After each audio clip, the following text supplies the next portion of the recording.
career span is like 3 years or whatever, and or maybe less than that. But it's definitely important to take care of your money and let your money grow for you, because a lot of guys just don't understand that you never see so much money in your life at one time, and once it ends, and then it's like reality sets in and it hits you. What's up, everybody? This is Off the Field with Isaiah Robinson, where we teach championship mindset to athletes and entrepreneurs, because winning isn't just a goal, it's a lifestyle.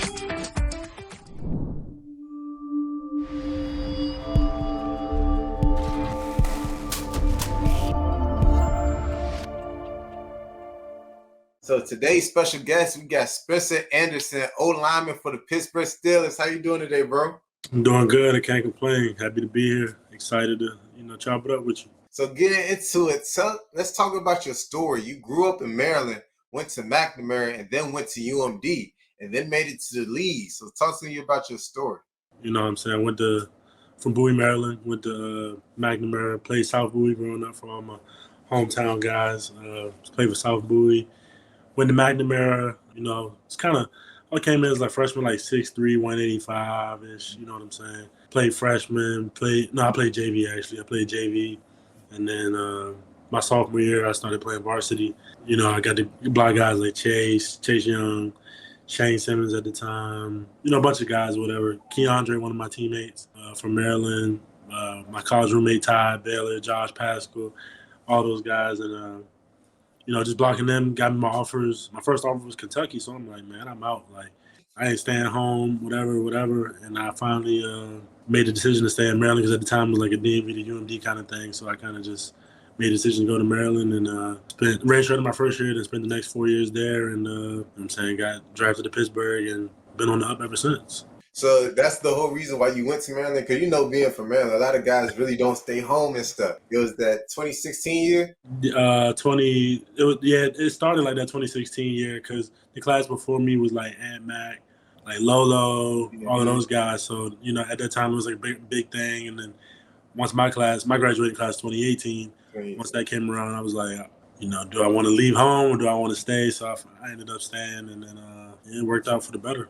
So was the NFL always in your dream, or that's just something you was like, all right, I'm good at this, let's go do it? Nah, it was always a dream, I was tuning in the Red Zone, even though I was like, my mom be getting on me about doing my homework and whatnot. I'm like, I want to watch Red Zone, like, you know what I'm saying? Red Zone, I never had no breaks. I never had time to do homework, and my mom used to have to like get me in front of the TV and get my homework done. And it was always just a dream, And then once I got drafted, it's like, you grew up seeing these guys, like older guys like Cam Hayward, TJ. You grew up watching them, and you're like, oh my goodness, like these are real people, Right.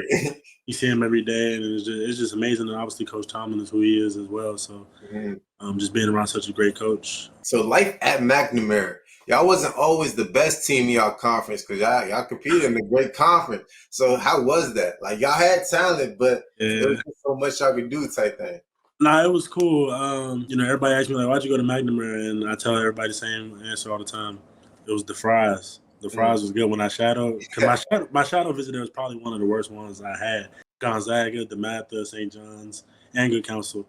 And I think Good Counsel was the best one. But it was just too far. And Olney wasn't going there every day. So McNamara was all about the fries. And then, I stuck through it. Coach G had left after my junior year, he left, went down to IMG. So then I still get clowned to this day for my senior year.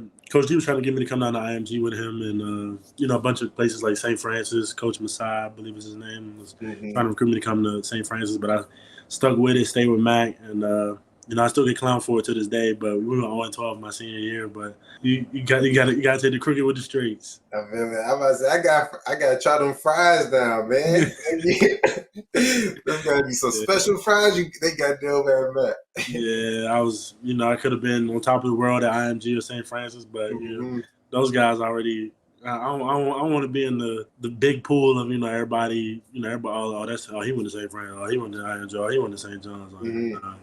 And even at Mac, I'm saying, I could still hold on to my belt. We beat St. John's twice, but never got over the hump of DeMatha, Gonzaga, or Good Counsel. I never beat them. So I know St. John's like a powerhouse now, I guess. So at least we got the 2 wins. So how was your development even going into UMD? Like, did you even Were you coming in as a starter? Were y'all always the best? Like, how was that? So when I came in, former McNamara guy, Damian Prince, he was one of the O-linemen there, and he was just telling me, like, keep working and whatnot, because, when I came in, it was like all fifth-year guys pretty much, I want to say. Derwin, who got drafted to Pittsburgh, actually, he's in the USFL now, or the UFL. He was at left tackle. It was like another guy, left guard, Sean Christie, who gave me my nickname where everybody called me Spinny. Mm-hmm. And Brendan was our center. Squeal was our right guard, and then Damien was our right tackle. So it was just a bunch of older guys, and then you had Marcus Minor, other guys who had like played football, Johnny Jordan, all of those guys who had played like meaningful football. So as I redshirted my first year, and I was like, man, like these guys so much bigger, whatever. But everybody always say like you think people are bigger until you just look at yourself like, I'm saying we're all the same size, and or in some aspects bigger. But redshirted, and my redshirt freshman year, played a little bit, played in 11 games, started once, and then I want to say COVID is when it really took off for me. COVID year, that's when I started my streak up. I think I had like 31 straight starts. Started from COVID, so that was when I started like my whole streak, and then played right tackle. Then the next year I played right tackle again and played 4 games at center, and then I played guard, left and right. So what do you think contribute to your development? Yeah, I think a big part of it was after my redshirt freshman year, we had got a new staff. Locks came in. Well, Locks came in after my redshirt year, but I think it's a lot of credit to our O-line coach, Coach Braswell, Brian Braswell. He was very instrumental in a lot of the things that a lot of us did in the O-line. Still talked to one of my teammates today at Maryland who got drafted to Tennessee, another O-lineman, and then we had another one this past draft, go third round, Delmark Lays, and I think Coach Braz is definitely like a big part of that. I see myself on film in 2018 and 19, and I'm like, who is this? And then Braz get there, and it's like, wow. Like he was always around. He was just an analyst and assistant, so he had a limited role on the field and off the field. But we would kind of go to him for tips. And I think Coach Locke started to see that. We started to go to Braz for tips and stuff, and that ultimately led to his hiring. So what was it like being a freshman at UMD? Like, what was the dinners like in the team house? All that camaraderie. Yeah. Like that. So obviously coming from Mac, you know what I'm saying? We got the little down, like the little food, whatever. But I come to college, everybody like, man, you're gonna have to figure it out for yourself. You're gonna have to do this. You're gonna have to do that. You're gonna have to learn how to cook, all that. When I got there, I mean, you had a bunch of options every day. Now, granted, it's not top tier chef, Chef Boyardee, they in the kitchen, making steak and lobster every day, but it was more than feasible for, everyday needs. Like you had like, I want to say 2 to 3 different meat options every day. And then, it was just a bunch of stuff. And, some guys complain about it because, they're like, man, it's nasty, this, that, this, that. I'm like, bro, it's free, it's food. You know what I'm saying? Like I know a lot of other guys who transferred in from my other programs are like, I don't understand. Like we had to eat McDonald's for breakfast, and then we had to save our one meal for dinner or whatever. So we definitely had it made there, and I don't think a lot of guys realize that. Guys who have moved on to transfer to other places and stuff like that. But you definitely appreciate it when it's gone. I was about to say, do you think nutrition is an important part of your development now from being at UMD where they had certain meals and now being with the Steelers? Do you see your nutrition different? You definitely have to take care of your body. As Coach Tom likes to say a lot, availability is your best ability. So, you know what I'm saying? You got to take care of yourself off the field, just how you have to do on the field. And a big part of that is nutrition because, you have to put the right things in your body so that way you can perform the way you want to. Because if you going back and, eating honey buns and then like a McDouble, that's not really doing much for you. You know what I'm saying? You got to have like a balanced plate. I know it gets annoying. Like I know at Maryland, our nutritionist was kind of like in everybody's ears. And some guys took it seriously, some guys didn't. Like I'm tired of eating breakfast. I don't want to eat this early, but at the end of the day, your body wants to, but you don't want to. And you got to feed your body the right things because just because you don't want to, your body gonna need to. Once you get out on that field, you start cramping. You'll feel like a whole different player. They said somebody, my mentor always taught me. He's like, you don't put 87 in a Corvette, 87 gas in a Corvette. Facts. Yeah. Definitely. So now we get to this new segment called Protect This House. So I'm a financial advisor now as well as off the field financial services. So we got a new segment. How important do you think it is for athletes to have a strong understanding of financial literacy and planning for their future? Oh, it's definitely huge. I mean, you see a lot of guys like I play with, that right now they're kind of in that space where it's kind of like, mind you, we got stipends at Maryland and, you got NIL coming in and stuff like that. And, you see some guys kind of, losing track of money because, you always think it's going to come in and come in and come in. And then once it stops, it's like, what do I do now? And I feel like a big part of, what I'm learning now in the NFL is, guys apparently used to get paid in those 18 weeks that you got that you played in. But it's a good thing that the NFLPA passed that you get paid in 36 weeks. So you get paid all the way from like the beginning of the season till I want to say like 2 or 3 weeks ago. So, they space it out so that way guys aren't going broke. It's kind of teaching you financial literacy, but not, not always having that conversation. But it's kind of like indirectly teaching you about financial literacy because, I mean, you see guys like looking forward to the next check. They're like, oh, so if I buy this, like, all right, cool. Then it was really like only 10,000 because I'm about to get another 15 next week or whatever. You know what I'm saying? It could be anything. And, some guys look towards the future. Sometimes the future might not always – the future's never guaranteed, unless you're like a vested player or whatever because you get your guaranteed salary for the rest of the year. But, most guys aren't vested because, what I'm saying, the average career span is like 3 years or whatever, or maybe less than that. But it's definitely important to take care of your money and let your money grow for you because a lot of guys just don't understand that you never see so much money in your life at one time, and once it ends, it ends. And then it's like reality sets in and it hits you. And you don't want to be having to take money out of stocks and all of that stuff. So a player coming into the NFL, right? What would you tell them to invest their money into? Honestly, I mean, it's to each his own. You have your typical Google or Apple or whatever, Chipotle, I don't know, Tesla. But, I mean, whatever you find interesting, I mean, I would obviously say put your money into something that is making money for you, obviously. If you don't have an interest in it, have your financial advisor explain it to you. Obviously, you need to find a financial advisor that, knows what they're talking about, obviously, and somebody that can, like, kind of guide you along because, fortunately, I was fortunate enough to I got my master's at Maryland in business and management, so I'm kind of have a good knowledge of, how the stock market works and all that stuff. So I have that good background, but obviously not everybody knows that, a lot of people are blind to how money works and stuff. So I would say that, it's just preference, really. I mean, you could go with the basics of Samsung, Apple, whatever, or you could go to, like, I know what's number one now, like NVIDIA or something like that. You heard about IUL? No, what's that? Ooh, boy. All right, we going to talk offline, man. I'm going to get you to some, man, we going to talk. So how do you balance your demands of a professional athlete and just even thinking about the finance part? Because like you said, it could go quickly like that, right? Without even knowing. Like I remember it could go quickly. So it's definitely tough sometimes. Like AP, he just went bankrupt. He's going bankrupt now, right? Yeah, Antonio Brown, I saw that. That was crazy. I mean, it's definitely hard to focus on both aspects because, you always got the performance anxiety and the pressure of, performing. You don't want to get hurt. You don't want to mess up. You can be cut just like that, whatever the case may be. But then, you got, if you have the right people in your corner, the right financial advisor, you know what I'm saying, they can handle that on your own. I know for some guys, they like go over their portfolio with their financial advisor, like, once every so often. You do like once a year, once a month, once every 2 weeks, whatever. I mean, obviously it wouldn't make sense to do it as often as every 2 weeks, but, every 2 to 3 months, you know what I'm saying?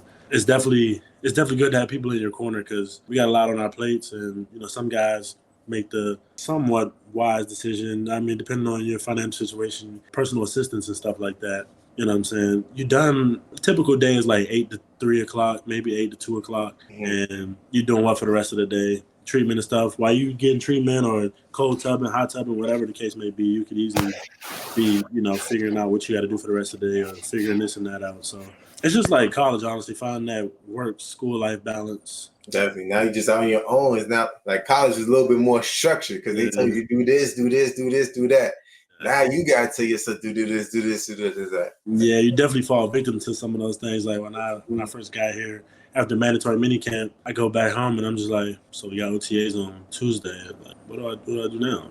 I guess I guess I just get on the game or play the game or FaceTime somebody. I don't know what to do. Right. saying? But, you look at the vets, they taking care of their bodies. They're just, doing prehab because I'm saying you don't ever want to be doing rehab because you never prehab. You get hurt, now you rehabbing. But if you prehab, you'll never have to do rehab. So Say that one more time. Say that one more time for the audience, man. if you do prehab, you'll never have to do rehab. So can you share with us how you developed the championship mindset both on and off the field, even during your career? I kind of just looked at, I kind of internally motivated myself. All growing up, I always saw people. I always was like overshadowed. People always, oh man, this person is the 5-star, the 4-star, the person who's mocked in the first round, second round, whatever. All these people, people who, how it is in Maryland, how, competitive high school and middle school athletics even get, some guys reclassing to get a, unfair advantage or whatever. And, they just steady on the uphill climb. And then all of a sudden you see sophomore, junior year of college rolls around, you steadily, gradually rising and increasing. And then you're like, man, where is that guy at? And you're like, and it's just that confirmation you give to yourself, like I always knew I was better than him or better than that person. Not saying I'm looking at, praying on anybody's downfall or looking at what they're doing compared to what I'm doing. It's just, I was just always overlooked growing up, and I felt like I had to prove to myself that I belong in this sport, and obviously it worked out for me. Unfortunately, some guys, it doesn't work out for everybody. They say like making the NFL is like the lottery or whatever, but I never looked at it as that. I always knew I was capable, and I always had the ability. It's just I put my mind to it, I could do it, and obviously I had good supporting cast. My parents, my family, they were around. They came to every game they could. Obviously, when it was raining, my mom wasn't trying to go to no rainy games. But my dad was there every one, and just seeing them in the crowd is like putting a smile on their faces. And like my brother says, he's proud of me because like my dad gets to live vicariously through me because he played college football at Howard. He played O-line too, so it's kind of where I get a little bit of that background from. So how did you stay motivated and focused during those highs and lows of your career? Like kind of just like talking to myself, honestly. Everybody's different. Sometimes it would be like a lot of negative self-talk, and sometimes it'd be coaches talking to me. But I think the main thing, like nobody's going to do it for you, and I feel like a lot of the time these kids, want to hear the right things, and I don't know. It's just a lot of the times you never want to hear the truth, and you always want to hear. Like Coach T says, I love it when he says it. He's like, we don't never seek comfort because, it's just human nature to seek comfort. Oh, man, I had a bad day at work. Or like, man, my boss is so annoying. Or you're like, man, my boss is too. You know what I'm saying? It's just automatic instinct to be seeking comfort. That's just human nature. And I feel like I always look for the honest answer. Even though I would never approach coaches like, hey, what do I need to do and stuff like that. It's just, they would come out to me and just blatantly say it, and I would appreciate it because, I like the constructive criticism. I would never shy away from it. I would try to fix bad habits or things that I was doing. And one thing about it is I was never like a bad attitude type of player, never high head, always be coachable because once you're not coachable, they usually don't make it far. Craziest play you've seen in the NFL since you've been there? I'll probably say my boy KZ, DeMonte KZ, when he hit Michael Pittman last year. He got suspended for the rest of the season after that hit.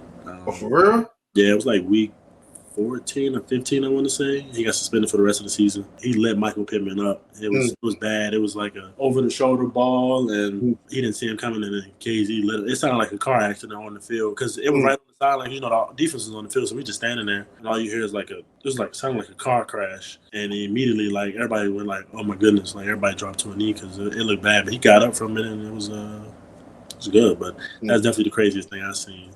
Nick, he said he wanted shout out when he bagged George Pickens. Yeah, what was crazy is I was talking to him before the game and stuff, and I was like, he had picked us off, and it was, what I'm saying, that's my, that was my teammate, my boy. So I'm like, I couldn't really cheer because we just got picked off. But after the game, he was like trying to take a picture and stuff, and then he was like, let's trade. I'm like, no, I ain't lying, I can't. It was like, you picked us off, I can't trade. Trade jerseys. So we just took a pick. It was all cool though. I was happy for him because that was his first NFL pick. That was his first NFL interception. So it was good for him. I'm glad that he got the opportunity. But obviously, sucks for us. Any deep ball situation, I think I like GP, but it always doesn't fall your way. So you win some, you lose some. It's part of the game. So now we get into the hot seat question. You ready for this? What's up? I heard you can eat a hot dog in one bite. Yeah, tell us the story how you found out about that. That's crazy. Hey, I don't know who's out here being the fans or whatever. That's crazy. Nah, and so that was. I wouldn't say it's a talent, but it's definitely something that I discovered when I was young. You know what I'm saying? Going to cookouts and stuff like that. And, I always hung around like the older generation of, what I'm saying, the class of 2017, 2016. They would always have like grad parties and stuff like that. So, they got hot dogs. And I'm like, I never tried this. You know what I'm saying? It just happened that way. I don't even know. That's crazy. I don't know who outed me like that, but yeah, that's definitely something I used to do. I ain't gonna lie, I haven't done it in years, because I'm saying there's no need to. Being young and dumb, you like, man, I'm hungry. Like, what's the most efficient way I can get as much food in me as I can? And yeah, that's just something that I used to do. I appreciate you for coming on today, Brody. Yeah, no problem. To your fans and supporters out there. I hope y'all tuning into the Steelers this year. I'm saying we got new offense, new team, looking good. Obviously, we know what our defense can do. And, hopefully we're going to go get number 7 this year. Yes, sir.